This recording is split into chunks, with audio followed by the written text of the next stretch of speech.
after 8 months of, just like voluntary OJT learning alongside the CEO, it finally clicked. It's like, okay, it makes sense. This is the future, and it's going to empower more creatives in a new way, creating new revenue stream.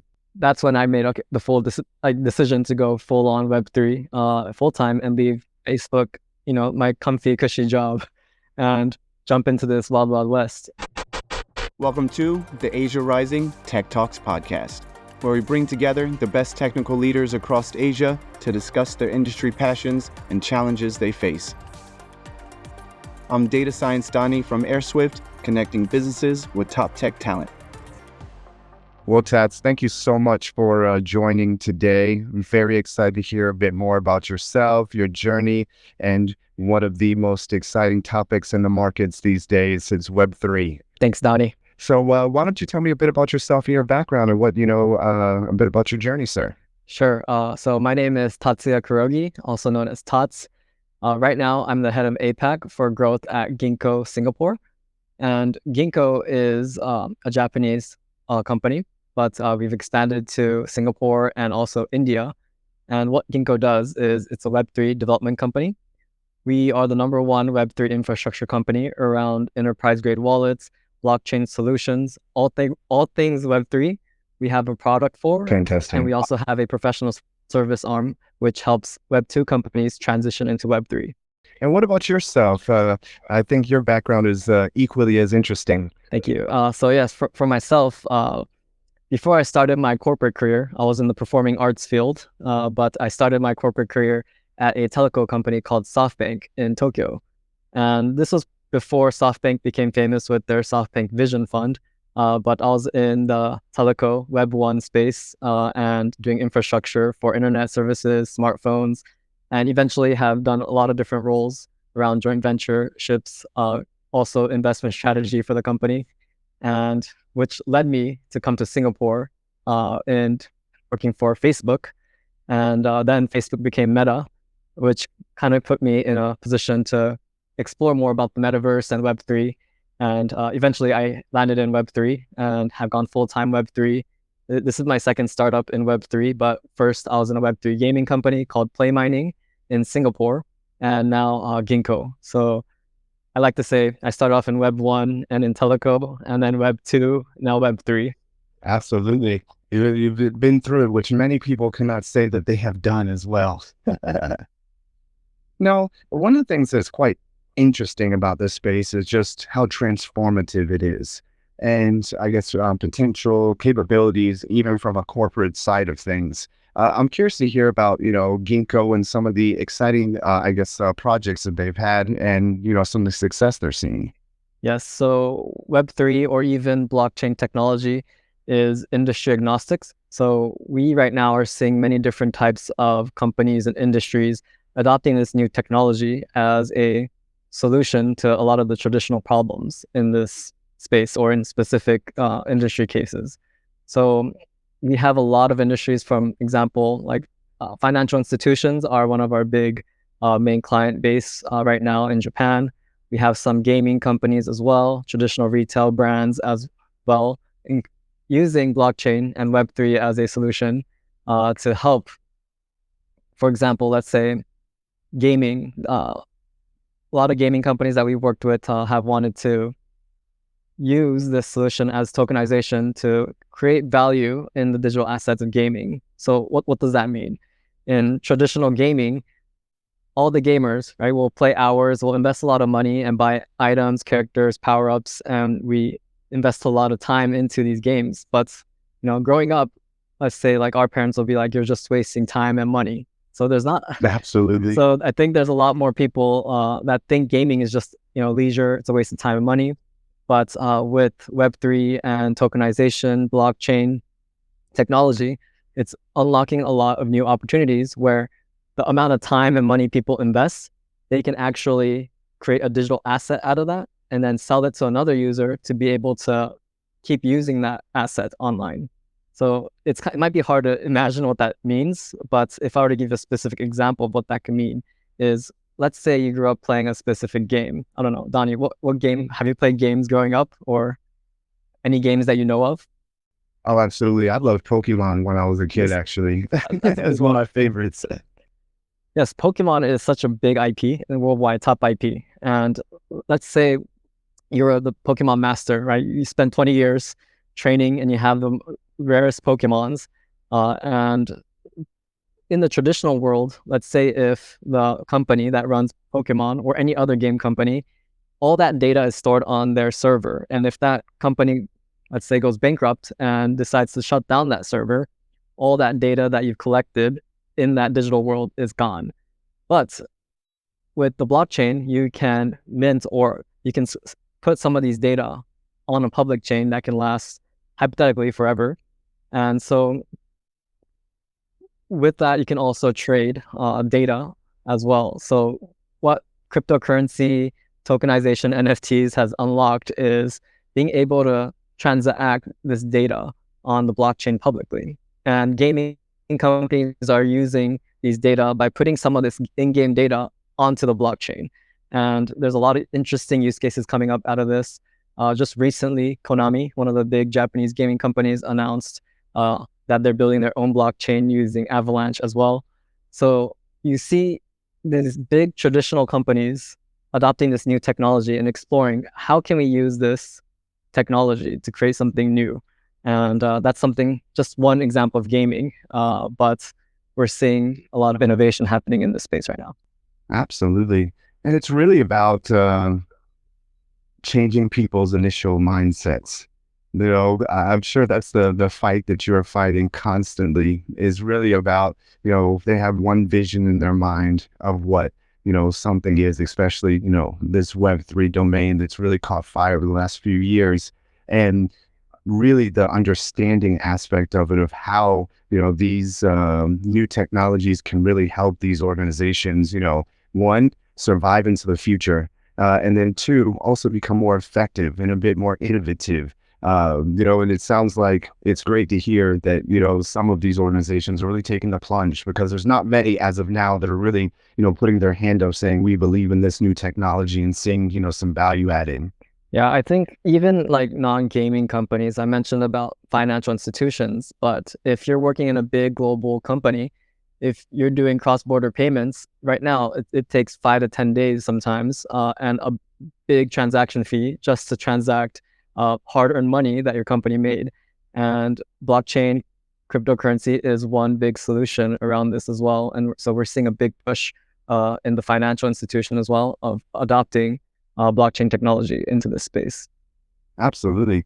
And I mean, you're an American, worked in Tokyo or excuse me, Japan as well. And then now in Singapore, I think you're preaching to the choir right now, just having that transferability and just having that fluidity with your currency. It's, I can't even imagine it, if I'm honest with you, because there's so many layers and so much red tape that we deal with now. I really hope that, these different ways of doing things really start catching steam. I mean, obviously, we've got a ways to go, but I think it's definitely getting there. Now, I'm curious to hear, how you see the future going. There's a few different kinds of directions I think potentially, the space could be in. Maybe what are some of those topics that you're seeing right now? Yes, definitely right now, I'm seeing the future of the space being the tokenization of real world assets. And so there's a lot of building going on and discussions going on around how can we empower or create new forms of financing to support cross-border investments in, let's say, real estate, commodities, even the US dollar, like stable coins. These things are very popular right now, and it's a hot topic. So I'm saying that this can be probably the next 3 to 5 years of the mainstream thing for Web3 and blockchain technology. Absolutely. And what do you think are some of those initial signs that we are going to see that we're heading towards that, stability factor where we all are kind of connecting all those dots? What I see will be, it'll be much more accessible to invest in different types of assets wherever you are in the world. So let's say, Donnie, you're based in Singapore and you travel to Japan and you really like Japan and you say, hey, I really want to invest in some real estate in Japan. Right now, if you're not Japanese, not living in Japan, it's almost impossible to buy property in Japan, quite hard. I wouldn't say fully impossible, but it just feels fully impossible. But with tokenization and more platforms that come out that allows for investments in the Japanese property, there will be more diverse asset classes for individuals, for institutions to be able to trade and purchase. And yeah, I think that's going to be the future. I love that example. Yeah, absolutely. And a very pertainable one, even for us here in Singapore. So what is the difference, like essentially between Web3 and Web4? All right. Web 4, I'm not sure what that will look like. Web 3 is more about like the Uh, ownership about the internet. So oftentimes is coined that Web 1 is the read era of the internet, where most of us will access the internet and read what's online. And Web 2 was when the social media platforms came out and it became the read and write era, where we put our own blogs, post our own photos, and share each other's like Facebook feed, for example. And Web3 is the era where now we can actually own a piece of the internet. So every time we post something, we can monetize that, or we can trade more fluidly online.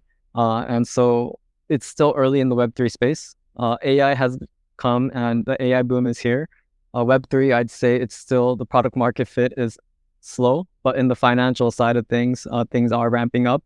So yeah, once all that meshes together, maybe the next future of Web 4 might be around the user experience side of things. oh, awesome. I really appreciate that breakdown. One of the things I see on my side of the table is really the education piece. We're hearing all these buzzwords, AI, data, generative AI, just hard to keep up with all these different terminologies and really understanding how they kind of are a bit of a layer on top of each other and helping, companies really understand, essentially what we're talking about because it's a new word, but they might have a different kind of, I guess, picture in the back of their mind. And the education side is just so important now with how fast everything is moving. I'm sure that's probably half the battle that you're fighting as well with Ginkgo. Definitely. Yes. Education is such a big key. And making sure when we're Mhm. speaking, we're talking on the same terms and defining those terms, because one thing can mean something totally different in this space. Absolutely. And bringing back to Ginkgo, so tell me a bit about, I guess, the product and the service offering. You mentioned a few different, I guess, aspects of the business. I'd be keen to hear a bit more about the business model and, some of the offerings. Yes, definitely. So I'd say the first step would be when any company, organization, startups are looking to come into this blockchain Web3 space, there are different pieces of the puzzle that are required to make it happen. So for example, to put anything on chain, you need a blockchain. And so for a blockchain, will you use something that's already existing, or do you want to create your own? We can help you with that, right? We have over 60 plus protocols that are our partners. So if you have a specific category in mind, we can help choose which blockchain or protocol makes the most sense for your project. And we can reach out and connect the blockchains and the projects. And not just that, we also provide wallet solutions. So anytime you transact on the blockchain, you need a wallet to hold on to your assets, and you need another wallet to send to be able to transfer that asset. So we provide that infrastructure layer as well. And we provide three different types of wallets. One will be an enterprise level wallet that can be used by cryptocurrency exchanges, all the way to enterprises that want to handle crypto. And we also have a B2C, like a MetaMask type wallet as well, the Ginkgo wallet. And we also have another wallet solution called the Invisible Wallet. What that means is you don't see the wallet. And so any companies that have like a social login, like Google or Facebook login, even email login, if you have a user ID on your existing platform, we can put a wallet with that ID. So any existing platforms or products out there that want to do like a simple onboarding or wallet feature, we can provide our invisible wallet solutions for them as well. So those are the three big tier difference in the wallet solutions we provide. We have the blockchain node services, where we can also help run the blockchain. So if any company wants to run their own nodes, it costs a lot of money. And that's not really a key core feature of a business. So we can help, you can outsource it to us and we can help run a node for half the cost. So these are some of the product solutions that we have. And what we do is we talk to businesses, consult, and help come up with a game plan, a business plan, a tokenomics plan to be able to implement these solutions. And even if we don't have the right solutions for it, we can help bring in partners that have the right solutions for that. Absolutely. But I mean, it is a very interesting merge of, education meets, okay, capabilities. And you're able to kind of verse those two together to really help companies, decide where you're at, where are the end goals. And then from there, you have a few different streams that you're able to kind of your service offering. Now, one of the things I've been noticing is it seems like Japan in particular is quite a huge hub for a lot of these kinds of businesses, especially in the integration with the gaming industry inside of Japan as well. I would love to hear your insights of how you've found that journey and obviously stepping outside of Japan and, heading up, Singapore, which is probably covering all of APAC, and how that, mixing those two and kind of really mixing the trajectory as well for the business, stepping outside of that ecosystem and looking out, abroad. Yeah, Japan, I talked to a lot of people from Singapore and the APAC region too, but every big global company would say Japan is a whole beast of its own. And Yeah, mainly because it is a big country and it's such a partnership-based and relationship network-based market. So for a global project to come into Japan and open up the market, it requires having the right partnerships and a good partner that understands the market. So when I was working at SoftBank, even SoftBank is a domestic telco company, we had thousands of partners that helped us operate the actual telco shops. So I was managing those partnerships. Same with Facebook. We had thousands of advertising agencies that helped scale that solution up. So both companies is more about how do we leverage our existing assets and empower our partners to use those tools to empower their clients. And I think the same thing is said true for Web3.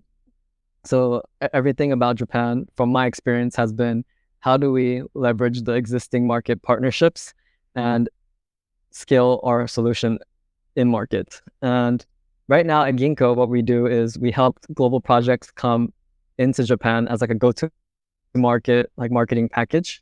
So we do both from global to Japan to global. oh, And fantastic. we've been trying to position ourselves as that partner that can help both ways. And that's kind of been my career for these past 10 years. Although say, I think you were born and bred into that kind of dilemma, shall we call it? The mix of both both sides of the house. Oh, fantastic! Because it is correct. We do a lot of recruitment in Japan, and it is very much its own, beast, as we'll call it. There's so much nuances there that are very different than the other parts of the world. But like you said, it's about understanding those differences, managing expectations, and then from there, setting a good plan of action. And it seems like, there's a lot of really innovative ideas that are coming, out of Japan, especially in the more creative space. And now for yourself, now you're pioneering, APAC. What are some of the growth areas or regions that you're seeing, that you're targeting as well? Yeah, each region is quite different. So they got their own use cases. But right now, just it's been very hot topic because July has been a Japan blockchain month. So Japan from the Web3 spaces has been it's been a hot market because Ginkgo has the number one market share in Japan. And there's a lot of global attention coming into Japan, especially around Web3, mainly because it's Web3 and IP is quite a good harmony. And so you see entertainment, gaming companies, everybody trying to break into Web3 by using this solution. And so Japan specifically would be more around the IPs, gaming, entertainment, financial institutions. And the reason why there's so much innovation going on, like you mentioned earlier, is because the regulations are more in place. It is strict, but it's more clear compared to the US. And the government is heavily involved in using Web3 as a national strategy to make sure that we can tackle these, aging population problem, labor shortage problem by Fantastic. innovating. So Web3 has become one key pillar for the government to go global. So for Japan as a country, strategically, we need to keep innovating and we need to go global and bring outside business into Japan and Japan business out, or the country is not going to keep growing, is the big dilemma for the country. And Southeast Asia region Absolutely. is just a whole nother playing field as well, where Yeah, there is a lot of, for example, Philippines. There are a lot of cross-border payments being used in this space because there's a lot of foreign workers where Filipinos go outside of Philippines to work and they send money back into the Philippines. And I know that was Absolutely. one of the big adoption reasons for crypto, because the traditional uh, remittance has been takes too long, takes too much money to send money back. But crypto has been a really good solution for them as well. So each country has its own color and examples and what's hot. Of course. But yeah, I think APAC region is one of the most exciting regions in the world right now around this topic. Oh, I completely, well, a wide variety of topics, but yes, and especially for this one as well, because the people within this region are all over. You know, you mentioned Philippines. You know, I've seen Filipinos everywhere I've ever traveled to. You know, around the world, and you know, having that accessibility, and that also even goes even further down. You know, just the culture of the of the country itself is very family. It's very, you know, we protect our own, and it's very much we give back to those that took care of us, you know, whether it's your parents or your grandparents. You know, there's always that transfer of taking care of those that are within your family, and the easeability. You know, emergencies happen. The last thing you want is anything happens, you have to send money instantly, and it takes, you know, 7 to 10 days. You know, nothing can really be done in that amount of time, and it just adds that additional layer of stress. But one thing that you said in particular that really, you know, stuck out to me was how you were saying how the Japanese government is really embracing this technology, and, you know, seeing it, how it can solve a lot of, you know, its own internal problems.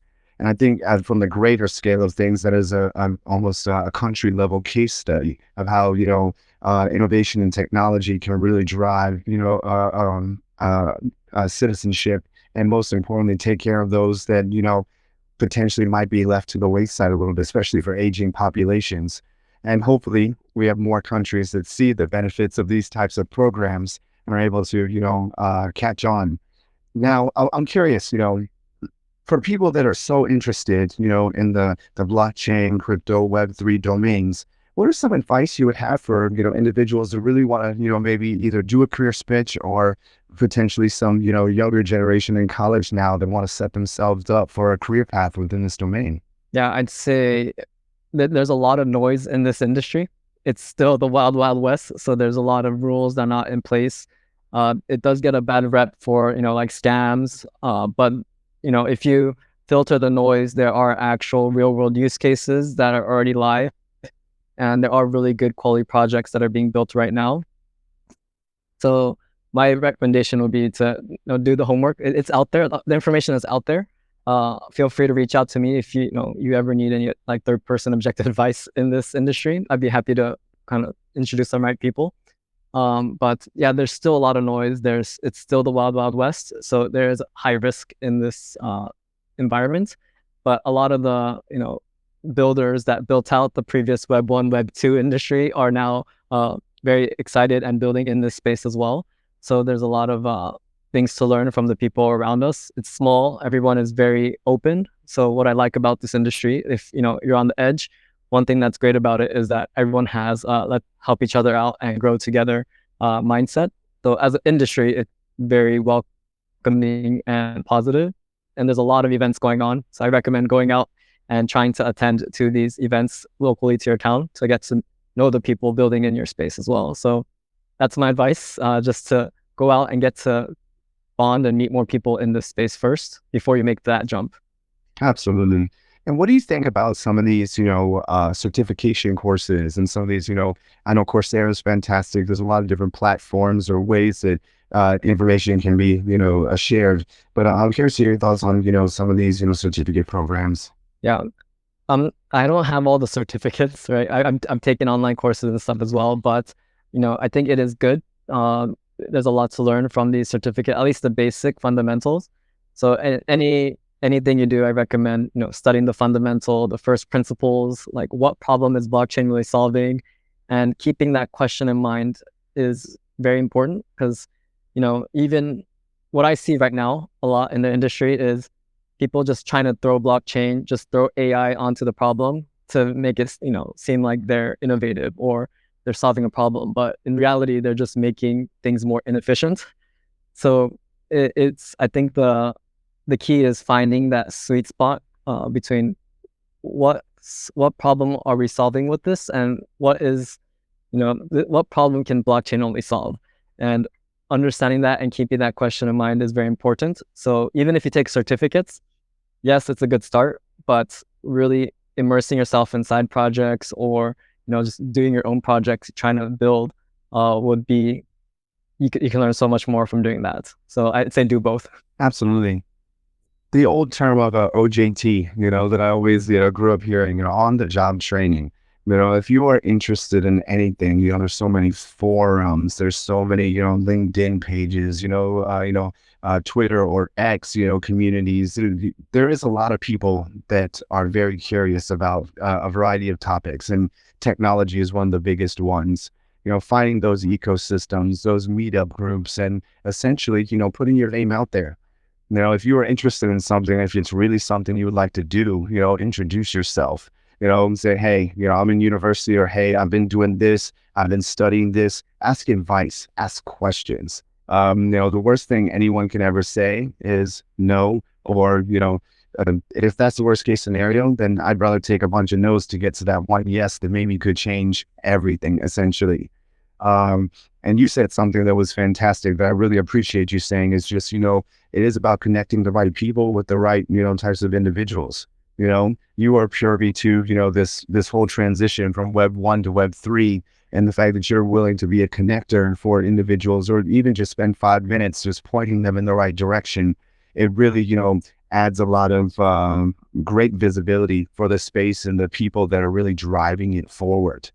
In financial services, you can't just go up to a CEO of a company or a bank and expect a response. But in some of these smaller startups, that is probably one of the most exciting bits these founders and co-founders and leaders have, is really just giving back to the communities that they serve, the future them. If someone asks them a question, they get a little chuckle, they're like, oh man, this sounds just like me, and I think that type of mentorship and ecosystem that some of these smaller businesses are creating is so powerful, especially for the future. And most importantly, the credibility of this space, which is probably the biggest fight that you're having, is just, just the credibility, the regulation. And, companies like, well, what if this happens? They're always the negative side of the sword, I assume. Yeah, I definitely agree. And one thing that I keep in mind is that if, one person or one company or a group of organizations are able to create real world use cases, it creates a story that we can share as an industry as a whole. So everybody in this Web3 blockchain space is very supportive, because we want all of us to succeed. If one of us succeeds, all of us naturally get put up together. So that you will feel that in the industry conferences you go to, the side events or meetups you go to, you will feel everybody's collaborativeness. So that ecosystem is quite good. And maybe I could share a story about my transition from Facebook to Web3. Oh, please. I think some people might think, it's just an overnight thing. But yeah, like for me personally, like I've been in crypto, like I first invested in Bitcoin like in 2017 when that's halving, but I didn't know anything about it. I just invested because my startup friend was like, just invest in it. And I didn't know what to do with it. I didn't even read the Bitcoin, white paper. But I was able to buy a PS4 with it. In Japan, and I bought like some pizza with it, and I was like, okay, I can actually trade and buy stuff with this. And that was my first like, whoa, this is cool moment. But when the price started dropping, I was just too afraid, so I paper handed and I sold everything off. Didn't touch crypto for years, and I was like, what was that? Was kind of my situation. But moving to Singapore is quite active in the crypto space, so kind of got back into it, and then Facebook became Metaverse or Meta, and that's when Web3 term kind of came to me. NFTs were a thing in 2021, and Singapore was just happened to be a good place for Japanese entrepreneurs and investors to be. And I met my ex-founder there, and he was talking to me about a game where you're earning cryptocurrency from, and the game used digital art that anime artists drew, and they can use it as a trading card battle game. And to me, it didn't make sense at all at the time. But he kept, educating me and inviting me to these events, and I was listening. And still didn't understand, but I said, okay, this is interesting. Let me do like an OJT type thing as, just teach me. And so after 8 months of, just like voluntary OJT learning alongside the CEO, it finally clicked. It's like, okay, it makes sense. This is the future, and it's going to empower more creatives in a new way, creating new revenue stream. So that's when I made the full decision to go full on Web3 full time and leave Absolutely. Facebook, my comfy, cushy job, and jump into this wild, wild west. And to this day, it's been the right decision in my mind. It's a lot of risk, lots of high ups and downs, but I think the main message I want to say is that it took me like 8 months to really get to know people and really come to that decision to say, hey, I would like to go to this industry. So, it's okay to take time and wait until you're fully convinced. Sometimes it's better to jump in, but yeah, I'd say take that time and energy to get to know the people and the industry first too. Absolutely. And it speaks volumes, like you said. For some person, it might take 8 months. It might take 1 hour webinar where they're like, blown away. There's not a one size fits all to when you pull the trigger or when the decision absolutely is made. But if something, something that you shared within your story is that it didn't make sense, but it was something potential. It was almost like a head scratching moment. It was just like, this is interesting, but I need to wrap my head around it. And you had a certain spark that you spent 8 months of OJT, volunteering your time and almost learning and just, kind of enjoying the journey, shall we call it. And eventually that light bulb went off. And as they say, the rest is history. Here you are, you're at a company that was a dream organization for most individuals. And now look at you. You're probably, you look like you're loving life. Your highs, super lows, but for the most part, you seem to really have found the place where you should be. It comes off very, very well, especially with having a few conversations with you. Now, as far as like looking for people, and this will be the last note that we'll have on, thank you so much again. How are you finding people for, your organization, like with Web3, air quotes experience? Are you finding people that you think are transferable? Because there's not necessarily a talent pool of people with this experience. Yeah, this is a tough one. So I know, for example, in our Japan headquarters, there's not enough blockchain engineers in Japan. So yeah, we took the challenge to create a office in India, and that was a big decision made by the management team. So we have to meet where the people are at, and a lot of times in the industry, all these projects are very decentralized, and all the positions are remote. So I think it Absolutely. might be harder to source talent, especially like engineers, and even like marketers or business development people that understand the technology, right? I think one of the biggest issue is it's too technology driven still. So people cannot communicate in a very easy to understand way. Absolutely. So I think, we're seeing a big shift right now of like Web 2. There was last year, mass layoffs in big tech, right? Big gaming companies. So there is this shift in talent coming in from Web 2 to Web 3, or them starting their own venture. So it is an exciting era, a shift in the times, I'd say. But it's becoming there's more options of sourcing talent pool. And I think projects are becoming more open to having different types of contracts to hire people as well. So that's just how we see it at Ginkgo, and I personally see it myself. And we're trying to adapt new strategies and go to where the people are at. Absolutely. And that's the name of the game, isn't it? You got to go where the talent is or where the desire and the need is. And it's one or the other. And from a recruitment perspective, I've been fortunate enough to speak with a lot of organizations, whether it's crypto exchanges, blockchain, AI, fintechs, a wide variety of big and small, companies. And one of the things I really love about the startup ecosystem is their agility, and they will see something in someone and be willing to know that they have the fundamentals that they're looking for, that the rest they can be taught.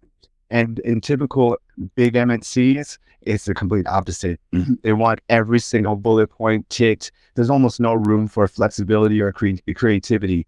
where, in this domain, you need someone that maybe has a passion, maybe following some thought leaders, maybe, has their own wallet, and they've got, I call it a method to the madness, why they're investing in one token versus the next.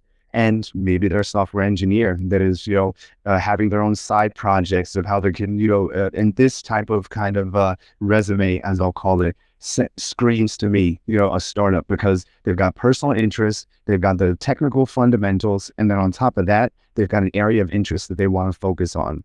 And that is where I see the space going. It is going to be a lot of adoption. It's going to be a lot of people that tick 70% of the box, but that 30% is really what's going to send them to the moon in that sense. And it's great to hear you say the same thing. You got to go where the talent is. You got to, you got to find people where they're going to be. And it's great to hear, companies that are thinking like that and solutioning outside the box. And I know we are very excited to see what the future is for yourself and Ginkgo.